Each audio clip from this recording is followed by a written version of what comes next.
भूर्भुवः स्वः तत्सवितुर्वरेण्यं भर्गो देवस्य धीमहि धियो यो नः प्रचोदयात्।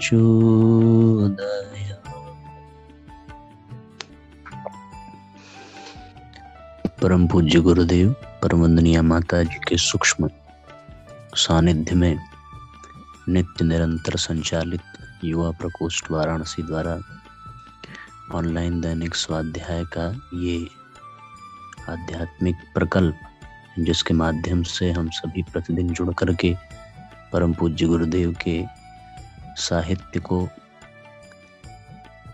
मनन चिंतन निधिध्यासन कर रहे हैं, उनके विचारों से अपनी अंतरात्मा को परिपूरित कर रहे हैं। उसी क्रम में आज 642वां एपिसोड हम लोग प्रारंभ करने जा रहे हैं। साथ ही 47वीं पुस्तक हम लोग पढ़ रहे हैं आर्यन हिम्मत, और उसकी आज 9वीं किस्त है। नए अध्याय के साथ, नए विषय के साथ आप सभी अधिक से अधिक आज के स्वाध्याय को भी शेयर कर दें,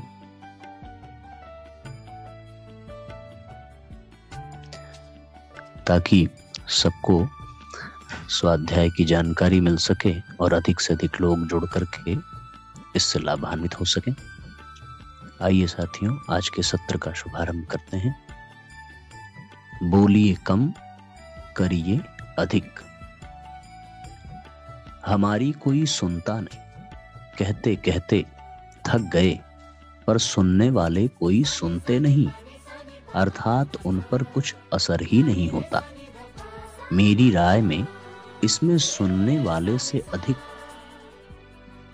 दोष कहने वाले का है। कहने वाले करना नहीं जानते, वे अपनी ओर देखें। आत्मनिरीक्षण कार्य की साक्षी दे देगा। वचन की सफलता का सारा दारोमदार कर्मशीलता पर है।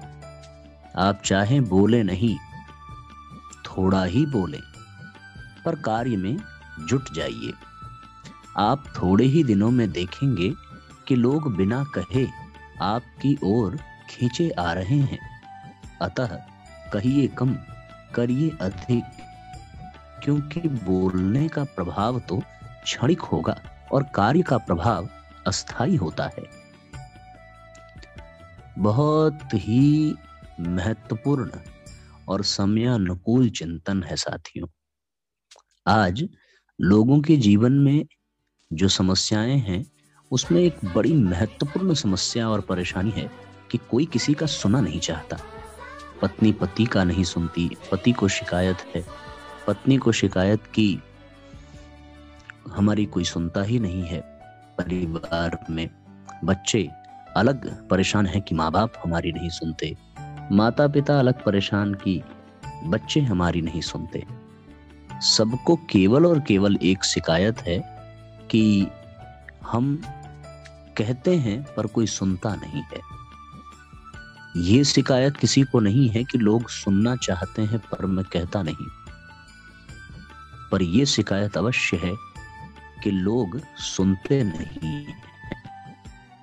पूज्य गुरुदेव ने यहां इस अध्याय में यही बात कही कि कहते कहते थक गए पर सुनने वाला सुनता नहीं। इसका एक बहुत बड़ा कारण गुरुदेव ने यहां पर दिया है कि इसमें सुनने वाले से अधिक दोष कहने वाले का है। गुरुदेव लिखते हैं कि कहने वाला करना नहीं जानता।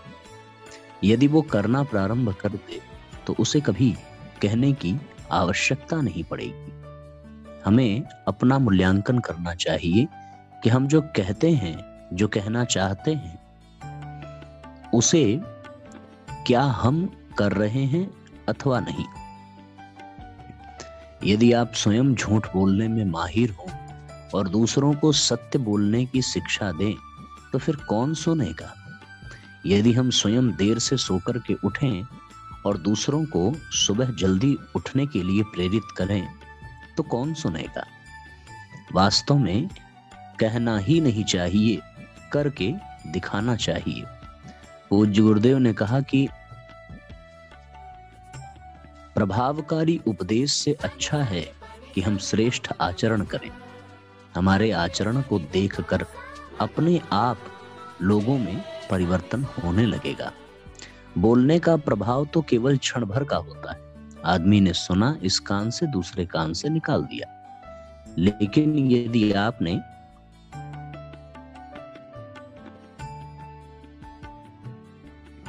कार्य करना प्रारंभ कर दिया तो फिर अलग से बोलने की आवश्यकता नहीं है। उदाहरण के माध्यम से समझें। साथियों, यदि मैं आपको दिन में 3 बार कहता कि आप सब लोग स्वाध्याय करिए, स्वाध्याय करिए, स्वाध्याय करिए, तो शायद आप एक कान से सुनते, दूसरे कान से निकाल देते, या करते भी तो 1-2 दिन करके फिर ठहर जाते। कहने की बजाय करना प्रारंभ किया, स्वाध्याय प्रारंभ किया। अब कहना नहीं पड़ता, अपने आप सब लोग स्वाध्याय करते हैं, बल्कि उस समय का इंतजार रहता है जब स्वाध्याय करने का समय आ जाता है। तो यहां पर कहने की बजाय करने पर अधिक ध्यान देने की आवश्यकता है। आप किसी की प्रशंसा करें, आप किसी की निंदा करें, लोग कहते हैं कि ये हमारी बात को समझते नहीं हैं। समझते इसलिए नहीं हैं क्योंकि आप समझाना चाहते हैं, और वो समझाना वाणी के माध्यम से है। कोई तब समझेगा जब आपके समझाने का माध्यम वाणी नहीं, आपका आचरण हो। हम आपकी बहुत प्रशंसा करते हैं, हम आपकी बड़ी तारीफ करते हैं, बड़ी चर्चा करते हैं, इस बात पर कोई शायद ही विश्वास करे। लेकिन यदि आप सचमुच उसकी प्रशंसा करते हैं तो उसे बिना कहे इस बात का पता चल जाएगा कि आप उसकी प्रशंसा कर रहे हैं। किसी व्यक्ति के बारे में आप बातचीत करें, वो व्यक्ति आपसे थोड़ी दूरी पर खड़ा हो, वो दूरी इतनी हो कि आपके द्वारा कहे गए शब्द उसके कानों तक न पहुंचे, वो सुन न सके। अब इतनी दूरी पर यदि आप उस व्यक्ति की निंदा कर रहे हैं तो बिना आपके वचन सुने वो आपके हाव भाव से और शारीरिक गतिविधियों से वो जान जाएगा कि आप उसकी निंदा कर रहे हैं। और यदि आप उसकी तारीफ, प्रशंसा कर रहे हैं तो यह भी बिना वो कहे आपके हाव भाव से, आपकी मुस्कुराहट से पहचान जाएगा कि ये व्यक्ति हमारे ही बारे में बात कर रहा है, ये हमारे बारे में ही प्रशंसा कर रहा है। तो यहां आप उससे कहने नहीं गए कि मैं आपकी प्रशंसा कर रहा था या आपकी निंदा कर रहा था। आपने जो किया उसकी वाइब्रेशंस उसके पास तक पहुंची और वो व्यक्ति खुद प्रभावित हो गया। उसी तरीके से साथियों, हमें अपने कर्तव्य पर ध्यान देना चाहिए। बोलने से ज्यादा प्रभावकारी हमारे कर्तव्य होते हैं। परम पूज्य गुरुदेव लिखते हैं कि वचन की सफलता का सारा दारोमदार कर्मशीलता में ही है। व्यक्ति बोलता है, इसका अर्थ वो अपना अधिकार जताता है, और व्यक्ति करता है, इसका अर्थ वो अपनी कर्तव्य परायणता को प्रकट कर रहा है। साथियों, जो वास्तव में कर्मशील होगा उसके पास बोलने के लिए समय कहाँ होगा। बोलते वही हैं जिनके पास कर्म नहीं होता, जिनको कोई कार्य नहीं होता। जो कार्य में व्यस्त हैं, जो अपनी कार्य योजना में निरंतर लगे पड़े हैं, उन्हें बोलने का अवसर ही नहीं मिलता।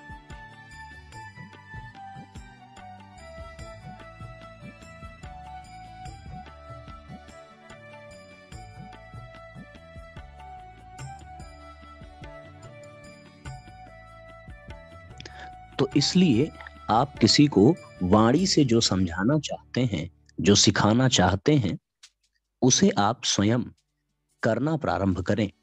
आपको देख करके व्यक्ति स्वतः करने लगेगा और बिना कहे वो आपकी भावना को समझने लगेगा। ये इस अध्याय का आशय है। बहुत ही सुंदर लेख था, बहुत ही आनंददायक था। तो अब हम लोग अगले विषय की ओर चलते हैं, अगले अध्याय की ओर चलते हैं। मैं समझता हूं आप सबको सारी चीजें स्पष्ट हो गई होंगी। अगला विषय है पौरुष की पुकार। इस विषय के अंतर्गत परम पूज्य गुरुदेव लिखते हैं, साहस ने हमें पुकारा है, समय ने, युग ने, कर्तव्य ने, उत्तरदायित्व ने, विवेक ने, पौरुष ने हमें पुकारा। यह पुकार अनसुनी न की जा सकेगी। आत्मनिर्माण के लिए, नवनिर्माण के लिए हम कांटों से भरे रास्तों का स्वागत करेंगे और आगे बढ़ेंगे। लोग क्या कहते हैं और क्या करते हैं, इसकी चिंता कौन करे। अपनी आत्मा ही मार्गदर्शन के लिए पर्याप्त है। लोग अंधेरे में भटकते हैं, भटकते रहें। हम अपने विवेक के प्रकाश का अवलंबन कर स्वतः ही आगे बढ़ेंगे। कौन विरोध करता है, कौन समर्थन, इसकी गणना कौन करे। अपनी अंतरात्मा, अपना साहस अपने साथ है और हम वही करेंगे जो करना अपने जैसे सजग व्यक्तियों के लिए उचित और उपयुक्त है। कितनी स्पष्टवादिता है परम पूज्य गुरुदेव के इस लेख में। बिना किसी लाग लपेट के एकदम सीधे परम पूज्य गुरुदेव ने मार्ग प्रशस्त किया है कि हमें अपने समय ने पुकारा है। ये जो समय चल रहा है, हर दृष्टि से ऐसा समय, वर्तमान जैसा समय फिर कभी नहीं आ सकता। इसलिए समय की पुकार को सुने। वर्तमान में आपके जो उत्तरदायित्व हैं, उन उत्तरदायित्वों को नजरअंदाज न करें। इस युग में जिस समय आप हैं, ये युग संधि वेला है, इसको अनसुनी न करें। आत्मनिर्माण के लिए, नवनिर्माण के लिए यदि कांटों भरे रास्ते भी हों तो भी आगे बढ़ना चाहिए। क्या कहते हैं लोग, यही सबसे बड़ा है रोग। जब लोगों की बातों पर हम ध्यान देंगे तो फिर सदैव परेशान रहेंगे। सबसे बड़ा रोग, क्या कहेंगे लोग, कौन क्या कहता है, क्या करता है, इसकी चिंता रत्ती भर भी नहीं करनी चाहिए। अपनी मार्गदर्शक सत्ता, अपने गुरु, अपने इष्ट और अपनी आत्मा का ही अवलंबन पर्याप्त है। किसी और से पूछने, किसी और से निर्णय लेने की आवश्यकता ही नहीं है। वे लोग जो अंधेरे में भटकते हैं, वो भटकते ही रहेंगे। आपके पास विवेक का प्रकाश है, और वो विवेक का प्रकाश इसलिए नहीं है कि कोई आप पर कृपा हुई है, बल्कि इसलिए है कि आपके जीवन में गुरु का ज्ञान है, स्वाध्याय की दिनचर्या है, स्वाध्याय करने की उपलब्धि है, और स्वाध्याय से प्राप्त विवेक, स्वाध्याय से प्राप्त ज्ञान का ही आपको अनुसरण करना है। कोई भी आपका विरोध करे, कोई आपका समर्थन करे, इसकी गणना में फंसने की आवश्यकता ही नहीं है। जो विरोध करते हैं वो लाख सफाई देने के बावजूद भी विरोध करेंगे। जो समर्थन में हैं, जो आपके अपने हैं, वो आपके भीतर अनेकानेक कमियां होने के बावजूद भी आपके समर्थन में ही रहेंगे, आपके अपने ही बनकर रहेंगे। इसलिए साहस, अपने पौरुष को जगाने के लिए हमें आगे बढ़ना चाहिए। जो उचित है, जो धर्मयुक्त है, जो उपयुक्त है और जो कल्याणकारी है, हमें वही करना है।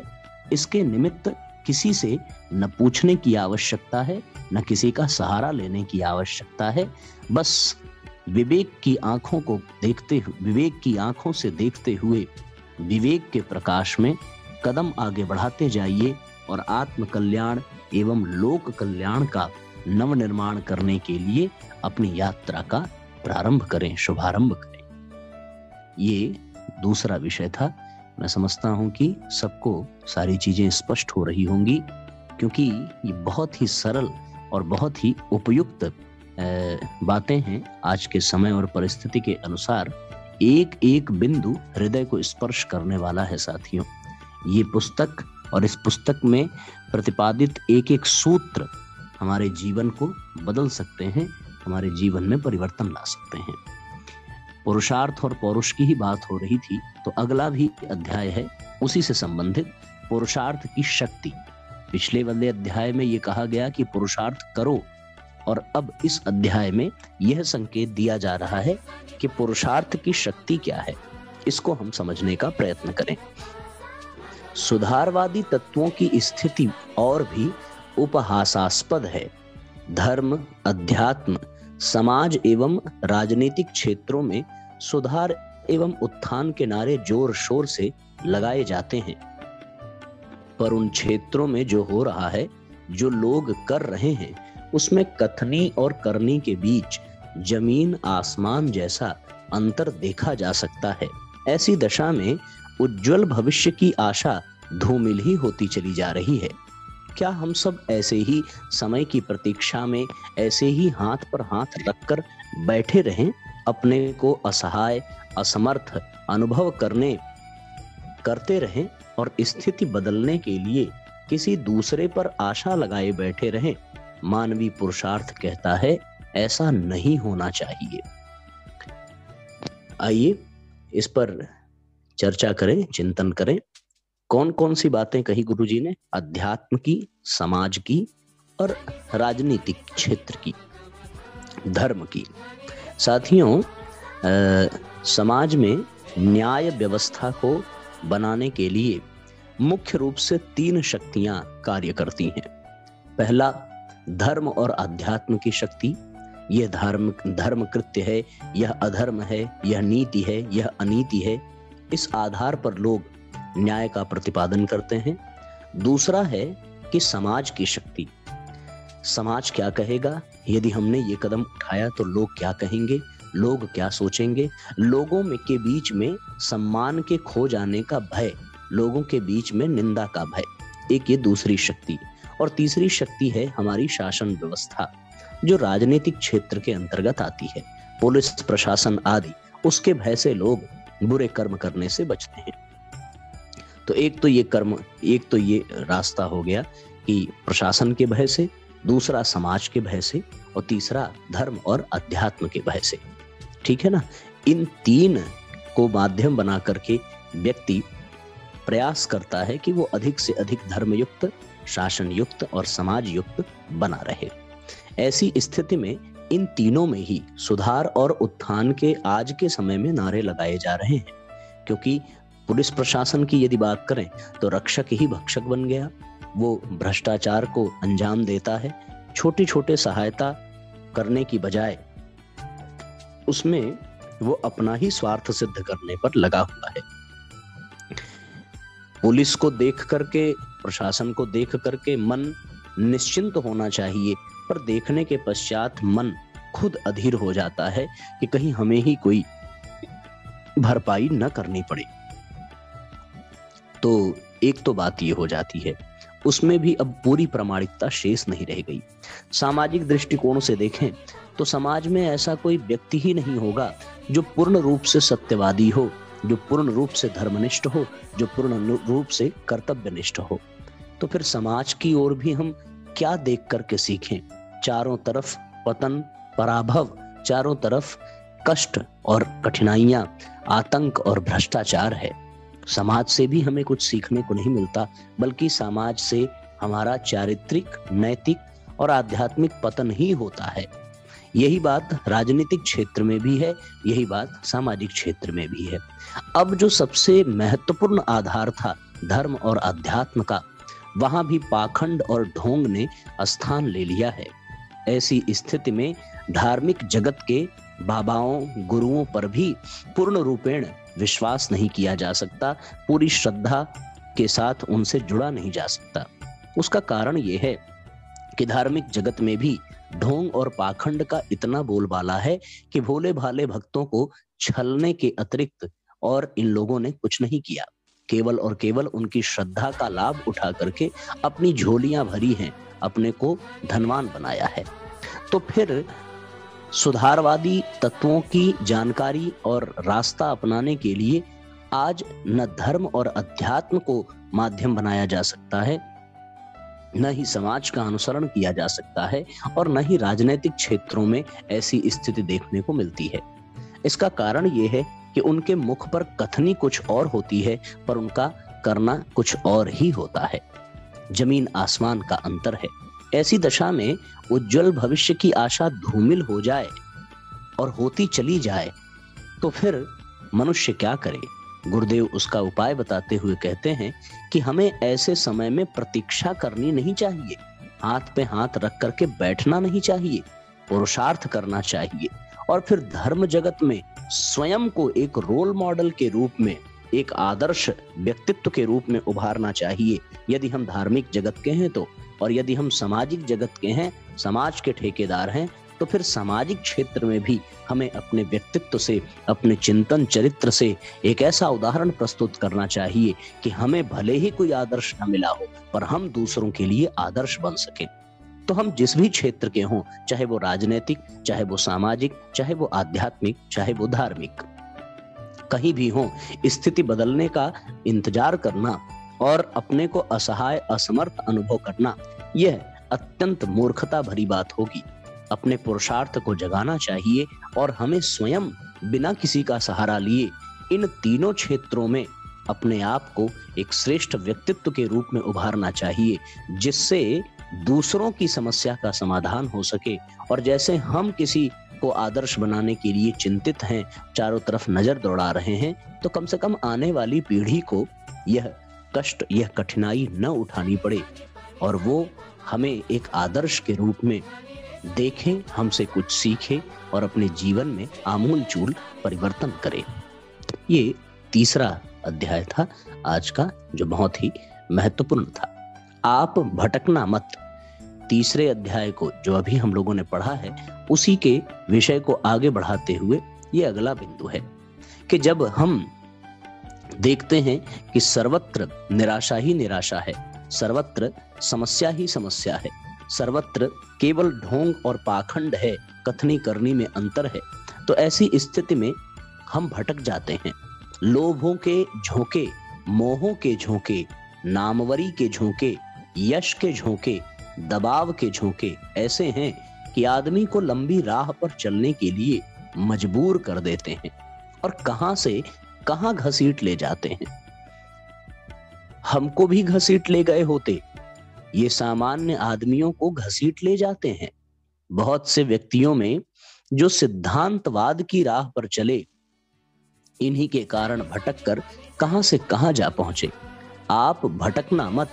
आपको जब कभी भटकन आए तो आप अपने उस दिन की, उस समय की मन स्थिति को याद कर लेना जब आपके भीतर से श्रद्धा का एक अंकुर उगा था। उसी बात को याद रखना कि परिश्रम करने के प्रति जो हमारी उमंग और तरंग होनी चाहिए, उसमें कमी तो नहीं आ रही।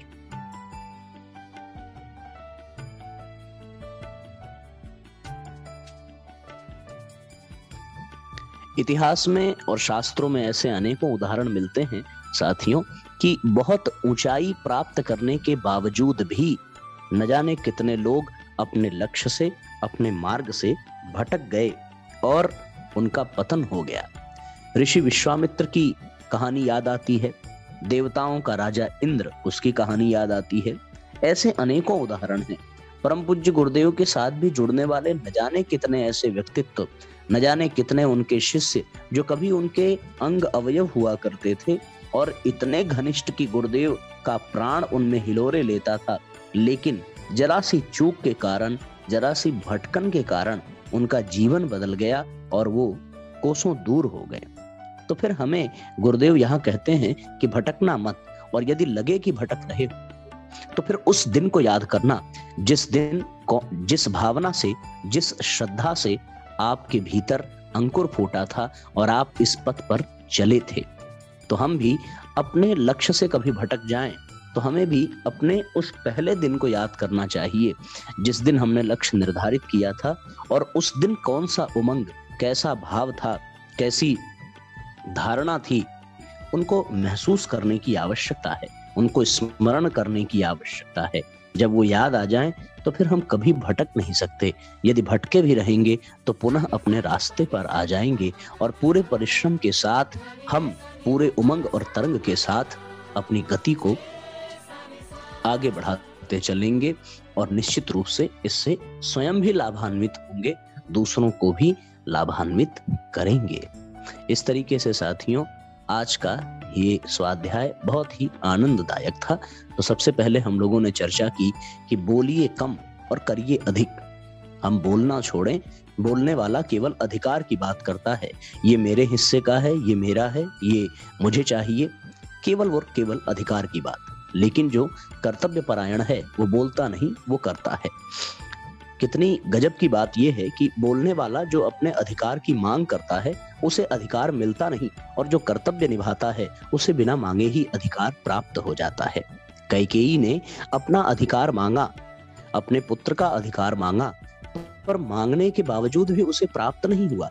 और कौशल्या ने मांगा नहीं, केवल एक मां होने का कर्तव्य निभाया। कौशल्या को बिना मांगे ही सब कुछ प्राप्त हुआ। तो इसलिए मांगने पर कुछ भी मिलता नहीं है, अधिकार जताने पर कुछ भी मिलता नहीं है। रावण माता सीता पर अधिकार करना चाहता है, पर वो अधिकार कर नहीं पाता।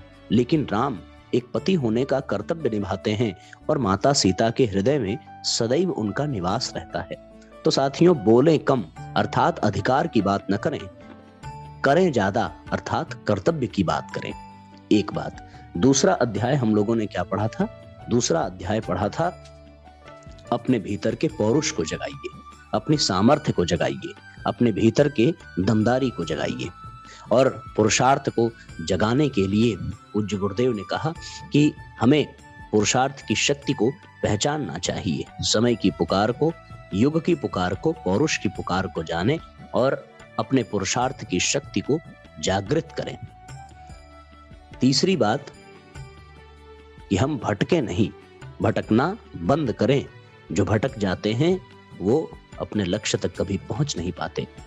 लगन और श्रम का महत्व, यहाँ से साथियों हम लोग कल से स्वाध्याय करेंगे। आज केवल इतना ही। आज की बात समाप्त करते हैं। गायत्री मंत्र साथ साथ। ओम भूर्भुवः स्वः तत्सवितुर्वरेण्यं भर्गो देवस्य धीमहि धियो यो नः प्रचोदयात्। सभी साथियों को सादर प्रणाम। सभी को बहुत बहुत धन्यवाद जुड़ने के लिए। आप सबसे प्रार्थना है अधिक से अधिक लाइक और शेयर जरूर करेंगे, जिससे कि यह दिव्य ज्ञान सभी व्यक्तियों तक पहुंचे, उस अंतिम व्यक्ति तक जिसे इसकी अत्यंत आवश्यकता है।